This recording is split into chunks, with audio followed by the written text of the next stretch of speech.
आपके घर में छोटा सा शिवलिंग विराजमान, निवेदन है जहां पर भी शिवलिंग आपके घर में विराजमान है, अगर छोटी सी कटोरी में एक बेलपत्र को आप नीचे रखिए, छोटी सी कटोरी उस बेलपत्र के ऊपर रखकर उसमें थोड़ा सा मधु शहद शंकर भगवान की साक्षी में शिव जी के सामने अगर शुक्रवार की शुक्रवार रखना प्रारंभ कर दो, धीरे धीरे संपदा की वृद्धि अपने आप होना प्रारंभ होगा। किसी भी छठ के दिन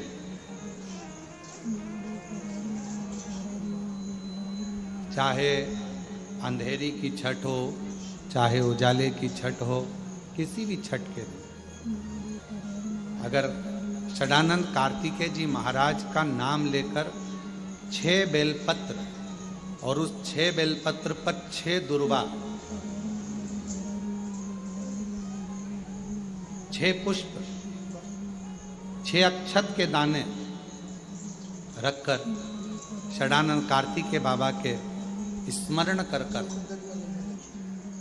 शिवलिंग की जो जलाधारी है, उस जलाधारी पर जहाँ अशोक सुंदरी का स्थान है उसी के पास में कार्तिकेय जी का स्थान है। किसी भी छठ पर यदि आप बाबा को वो बेलपत्र, वो दुर्वा, वो पुष्प, वो अक्षत का दाना 6 समर्पित करते हैं, किसी भी छठ के दिन, षष्ठी के दिन स्कंद भगवान का नाम लेकर, स्कंदेश्वर बाबा का नाम लेकर, कार्तिकेय बाबा का नाम लेकर यदि समर्पित करते हैं तो जिंदगी में कितना भी कर्जा हो वो कर्जा 3 महीने के अंदर समाप्त होता ही है। कितना भी कर्जा, साथ में आपका परिश्रम, साथ में आपकी मेहनत और आपकी दृढ़ता, पूर्ण ऊर्जा के साथ में शिव महापुराण की कथा कथी है।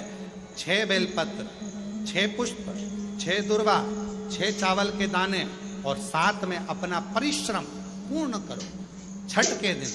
स्कंद भगवान का नाम लेकर, स्कंदेश्वर का नाम लेकर भगवान शंकर के जलाधारी पर समर्पित करो, शिव जी से प्रार्थना करो और अपनी मेहनत को 4 चांद लगाओ, कर्जा चूकेगा जरूर, समाप्त जरूर। आज भी नियम है, आज भी नीति नियम। जिसके घर में संपदा की कमी होती है, जिसके घर में कर्जा बढ़ जाता है, लक्ष्मी नहीं आती, बहुत टेंशन की जिंदगी जीता है मनुष्य, व्यापार चल नहीं रहा, बहुत तकलीफ का जीवन चल रहा होता है, तो आज भी नियम है महाराज, आज भी नियम।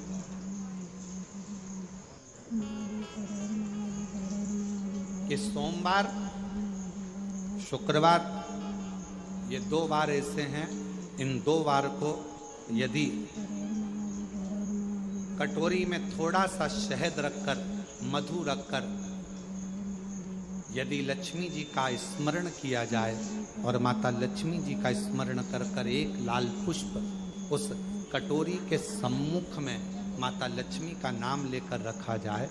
और बाद में वही शहद, वही मधु और वही पुष्प सोमवार का दिन और शुक्रवार के दिन लक्ष्मी का पूजन कर कर, स्मरण कर कर, दूसरे दिन शुक्रवार के दिन पूजन करें, शनिवार के दिन उस मधु का, उस पुष्प का विसर्जन करें, सोमवार के दिन पूजन करें लक्ष्मी जी का स्मरण कर कर और मंगलवार के दिन अगर विसर्जन करें, 5 या 7 सोमवार या शुक्रवार को यदि आप मधु का भोग लक्ष्मी जी को लगाना प्रारंभ कर दें, शिव का नाम स्मरण कर कर, तो उसके घर में कभी संपदा की कमी नहीं होती। लक्ष्मी उस संपदा को बढ़ाती। और हम तो यहां तक कहेंगे, प्रयास करो, अगर आपके घर में छोटा सा शिवलिंग विराजमान है, आपके घर में अगर छोटा सा शंकर जी का शिवलिंग है, छोटा सा शंकर भगवान का शिवलिंग है, या आपके घर में कुबेरेश्वर धाम का कंकर है, और आपके घर में यदि शंकर भगवान का शिवलिंग है, या सीहोर का रुद्राक्ष हो, या शंकर भगवान का शिवलिंग हो, या कंकर शंकर हो, तो निवेदन है जहां पर भी शिवलिंग आपके घर में विराजमान है, अगर छोटी सी कटोरी में एक बेलपत्र को आप नीचे रखिए, छोटी सी कटोरी उस बेलपत्र के ऊपर रखकर उसमें थोड़ा सा मधु शहद शंकर भगवान की साक्षी में शिव जी के सामने अगर शुक्रवार की शुक्रवार रखना प्रारंभ कर दो, धीरे धीरे संपदा की वृद्धि अपने आप होना प्रारंभ हो जाए। मधु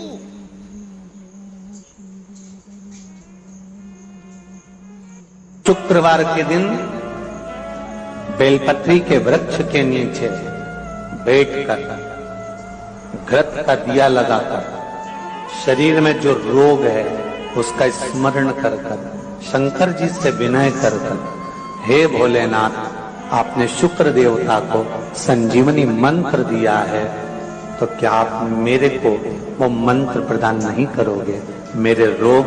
मेरी बीमारी, मेरे दुख को आप नहीं हरोगे? शिव से कहो, ये शरीर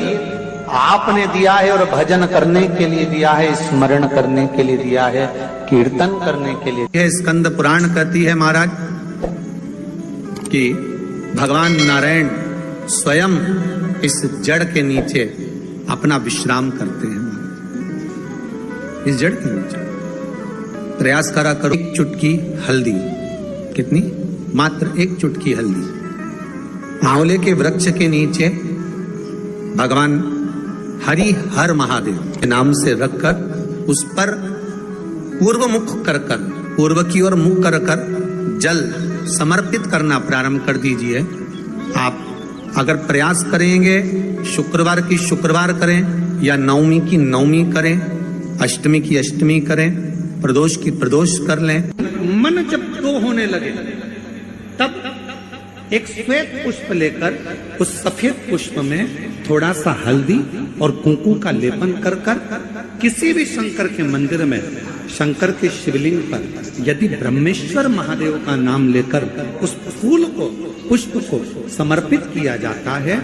फूल को चढ़ाते समय, फूल जब समर्पित किया जाता है तो फूल का जो मुख है, जैसे ये डंडी है फूल की, और फूल का जो मुख है, जहां आप बैठे, इधर बैठे तो इधर, उधर बैठे तो उधर, इधर बैठे तो इधर, फूल का मुख अपनी ओर होना चाहिए। उस भगवान शंकर के शिवलिंग पर ब्रह्मेश्वर महादेव का नाम लेकर यदि वो श्वेत पुष्प हल्दी और कुंकू लगाकर समर्पित करा जाता है तो व्यक्ति का मन बार बार डामाडोल नहीं होता और वो एकाग्र चित्त होकर अपनी मंजिल तक पहुंच जाता है। वो ब्रह्मेश्वर, एक गूलर का फूल, एक घंटी वाला जो देवी जी को फूल चढ़ता है, जायसोन का बोलते हो, गूलर का बोलते हो, जिसका भी आप फूल बोलते हो, पुष्प लाल कलर का होता है, उसमें घंटी जैसा होता है, उसमें छोटे छोटे दाने से निकले। केवल एक पुष्प मां भवानी को जिस स्थान पर भगवान शंकर का शिवलिंग रखा हुआ है, ये जलाधारी जो है माता पार्वती जी का हस्त कमल है, किसी भी स्थान पर बैठकर एक पुष्प समर्पित कर कर मृत्यु मंजरी चक्र का स्मरण कर कर अगर नारी उस पुष्प को मंदिर के द्वार के बाहर बैठकर भी खा ले या घर पर भी खा ले, तो उसके रजो धर्म से जुड़ी हुई जो भी तकलीफें होती है या गर्भाशय में गांठ भी होती है तो धीरे धीरे गलना प्रारंभ हो जाता है। उस मृत्यु मंजरी चक्र का स्मरण बड़ा ये थोड़ा सा लोगों को लगेगा, बताओ महाराज जी कहाँ का विषय लेकर। शिव कथा कहती है घर में अगर किसी को ज्यादा रोग सता रहा है, बीमारी बहुत ज्यादा हो गई है, वायरस ज्यादा लग गया है, वेंटिलेटर पर पड़ा है, तो एक प्रयास करना, समी का फूल, समी की पत्ती में, समी का वृक्ष में फूल लगता है, उस फूल को लाकर भगवान नीलकंठेश्वर महादेव के नाम से शंकर जी को चढ़ा दो और शंकर जी का नाम लेकर थोड़ा सा जल, जो व्यक्ति बीमार है शिव पर चढ़ा हुआ जल नीलकंठेश्वर महादेव के नाम से उसके शरीर पर कहीं लगाओ, उससे उसको स्वस्थ होने में देरी नहीं लगेगी, वो स्वस्थ। में देसी गाय का दूध, जल उसमें रखकर, और आपके अगर लड्डू गोपाल हो, यदि आपके घर में ठाकुर जी हो, लड्डू गोपाल हो, विष्णु जी का कोई स्वरूप हो, श्री हरि का कोई स्वरूप हो, तो उस पर शुक्रवार के दिन आप संध्या के समय पर दुर्वा डालकर उस दुर्वा से अगर लक्ष्मी जी के नामों का 108 बार उच्चारण कर कर घी का दिया लगाकर कैसर के चावल साथ में रखकर केवल उस जल का और दूध का मात्र छींटा देते हो तो उसके घर में कभी लक्ष्मी की कमी नहीं आ सकती, संपदा बढ़ती चली जाती है। 108 बार लक्ष्मी के नाम का मात्र उच्चारण कर लेने पर, भगवान विष्णु के चरणारविंद पर, भगवान विष्णु के चरणों पर केवल उस दुर्वा का जल का दूध का सिंचन कर देने से भी लक्ष्मी की वृद्धि होती। 5 स्थान शिव जी को चढ़े हुए जल को लगाने का। पहला स्थान बोलिए, जम के बोलो जरा, नेत्र। दूसरा स्थान कर्ण, तीसरा स्थान